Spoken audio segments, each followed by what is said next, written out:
നമ്മളിൽ പല ആളുകളും അനുഭവിക്കുന്ന അതായത് ജീവിതത്തിൽ പലപ്പോഴെങ്കിലും അല്ലെങ്കിൽ ഒരിക്കലെങ്കിലും അനുഭവിക്കുന്ന ഒരു പ്രശ്നമാണ് അസിഡിറ്റിയുടെ പ്രശ്നം എന്ന് പറയുന്നത്. അസിഡിറ്റി എന്ന് കോമൺ ആയിട്ട് നമ്മൾ ഉപയോഗിക്കുമെങ്കിലും ഇത് എന്താണ്, എന്തുകൊണ്ടാണ് ഇത് ഉണ്ടാവുന്നത്, പലപ്പോഴും പല ആളുകൾക്കും ഇത് അറിയില്ല. ഇത് അമിതമായിട്ട് നമ്മുടെ വയറിൽ ആസിഡ് പ്രൊഡ്യൂസ് ചെയ്യുന്നതിൻ്റെ ഭാഗമായിട്ടാണ് ഈ അസിഡിറ്റി എന്ന് പറയുന്ന ഒരു കണ്ടീഷൻ ഉണ്ടാവുന്നത്.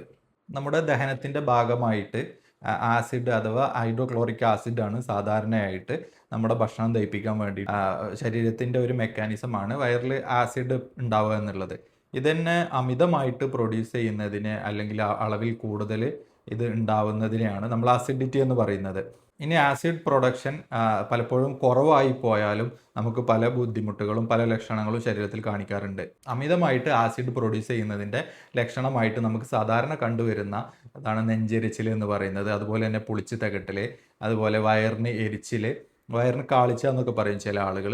അതുപോലെ അവസ്ഥ ഉണ്ടാവാറുണ്ട്. വയറ് സ്തംഭനം ഉണ്ടാകാറുണ്ട്, വയറ് വേദന, വയറിൽ ചെറിയ രീതിയിലുള്ള പുണ്ണുകൾ രൂപപ്പെടുന്നത്, ഇത്തരത്തിലുള്ള ബുദ്ധിമുട്ടുകളൊക്കെയാണ് സാധാരണ ഹൈപ്പർ അസിഡിറ്റി കൊണ്ട് ഉണ്ടാവാറ്. ഇനി ആസിഡ് കുറയുന്നതിന്റെ ലക്ഷണമായിട്ട് നമുക്ക് സാധാരണ കണ്ടുവരുന്നതാണ് ദഹനം വളരെ സ്ലോ ആകുക എന്നുള്ളത്. വളരെ സമയമെടുത്ത് ദഹനം നടക്കുക എന്നുള്ളതാണ് ആസിഡിന്റെ അളവ് കുറയുന്നതിന്റെ ഭാഗമായിട്ട് കാണാറ്.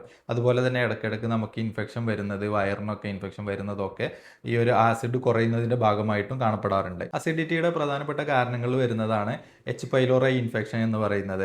അതുപോലെ തന്നെ മറ്റു കാരണങ്ങളിലാണ് ഒന്ന് സ്ട്രെസ് ഉണ്ടാകുമ്പോൾ നമുക്ക് അമിതമായിട്ട് ഗ്യാസ്ട്രിക് ആസിഡ് പ്രൊഡ്യൂസ് ചെയ്യും. അത് അസിഡിറ്റി കൂടാനും കാരണമാവാറുണ്ട്. നമുക്ക് കറക്റ്റായിട്ടുള്ള ഉറക്കം കിട്ടാതിരിക്കുക ഒക്കെ ചെയ്യുന്നതൊക്കെ നമുക്ക് ഈ ഒരു അസിഡിറ്റി കൂട്ടുന്നതായിട്ട് കാണപ്പെടാറുണ്ട്. അതുപോലെ തന്നെ മറ്റു കാരണമാണ് സ്ട്രെസ്. അതുപോലെ തന്നെ ഹോർമോണൽ കാരണങ്ങൾ വരാറുണ്ട്. അതുപോലെ തന്നെ അവർക്ക് ഇടയ്ക്കിടയ്ക്ക് ഉണ്ടാവുന്ന ഇൻഫെക്ഷൻസ് കാരണമാവാറുണ്ട്. അതുപോലെ തന്നെ പ്രധാനപ്പെട്ട ഒരു കാരണമാണ് നമുക്ക് എന്തെങ്കിലുമൊക്കെ ഒരു വേദന സംഹാരി കഴിച്ചതിന് ശേഷം കോമൺ ആയിട്ട് ഇത്തരത്തിലുള്ള ബുദ്ധിമുട്ടുകൾ കണ്ടുവരാറുണ്ട്. അസിഡിറ്റി അധികമുള്ള ആളുകൾ അവരുടെ ഗ്യാസ്ട്രിക് ആയിട്ടുള്ള ഹാബിറ്റ് അതുപോലെ തന്നെ അവരുടെ ഒരു ലൈഫ് സ്റ്റൈലൊക്കെ ഒന്ന് കറക്റ്റ് ചെയ്യുന്നതിലൂടെ ഈ അസിഡിറ്റി കുറച്ച് കൊണ്ടുവരാൻ പറ്റുന്നതാണ്. ഇത്തരത്തിൽ ചെയ്യേണ്ട കാര്യങ്ങളാണ്. അവർ ഫുഡ് കഴിക്കുമ്പോൾ, അതായത് ഒരുമിച്ച് ഒന്നായിട്ട് ഫുഡ് കഴിക്കാതെ അവർ പോർഷനായിട്ട് ഫുഡ് കഴിക്കുകയാണ് എന്നുണ്ടെങ്കിൽ ഇത് കുറച്ച് കൊണ്ടുവരാൻ പറ്റും.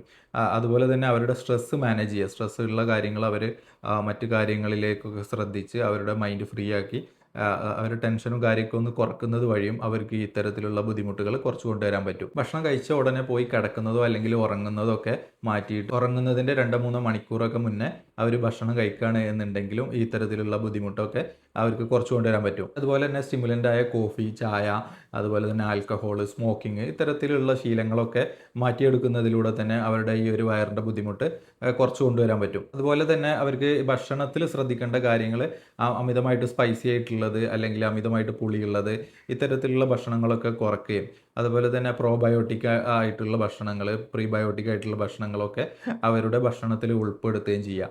എക്സാമ്പിളായിട്ട് നമുക്ക് വീട്ടിൽ തന്നെ ഉപയോഗിക്കാൻ പറ്റുന്നതാണ് കഞ്ഞിയിൽ തൈരൊക്കെ ഉപയോഗിച്ചിട്ട് അധികം പുളിയില്ലാത്ത തൈര് അല്ലെങ്കിൽ യോഗട്ട് ഇത്തരത്തിലുള്ള ഭക്ഷണങ്ങളൊക്കെ അവരെ ഫുഡിൽ ഉൾപ്പെടുത്തുക. അതുപോലെ തന്നെ ഫ്രൂട്ട്സ് അമിതമായിട്ട് പ്രോട്ടീൻ അധികമുള്ള ഭക്ഷണങ്ങൾ ഇത്തരത്തിലുള്ള ഇതൊക്കെ അവരുടെ ഭക്ഷണത്തിൽ ഉൾപ്പെടുത്തുക. ഇത്തരം കാര്യങ്ങളൊക്കെ ചെയ്യുന്നതിലൂടെ തന്നെ ഒരു പരിധിവരെ അവരുടെ ഈ ഒരു ബുദ്ധിമുട്ട് നമുക്ക് കുറച്ച് കൊണ്ടുവരാൻ പറ്റും.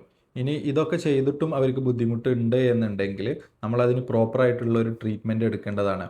അവരുടെ എന്തൊക്കെയാണോ അവർ കാരണം ഉണ്ടാവുന്നത്, എന്തുകൊണ്ടാണ് അവർക്ക് ഈ അസിഡിറ്റിയുടെ ബുദ്ധിമുട്ട് വരുന്നത് എന്നൊക്കെ നോക്കിയിട്ട് അതിന് പ്രോപ്പറായിട്ടുള്ള ഹോമിയോപ്പതിക് ട്രീറ്റ്മെൻറ്റ് ഉണ്ട്. അത് കറക്റ്റായിട്ട് എടുക്കുകയാണെന്നുണ്ടെങ്കിൽ ഇത്തരത്തിലുള്ള ബുദ്ധിമുട്ടുകൾ നമുക്ക് മാറ്റിയെടുക്കാൻ പറ്റുന്നതാണ്.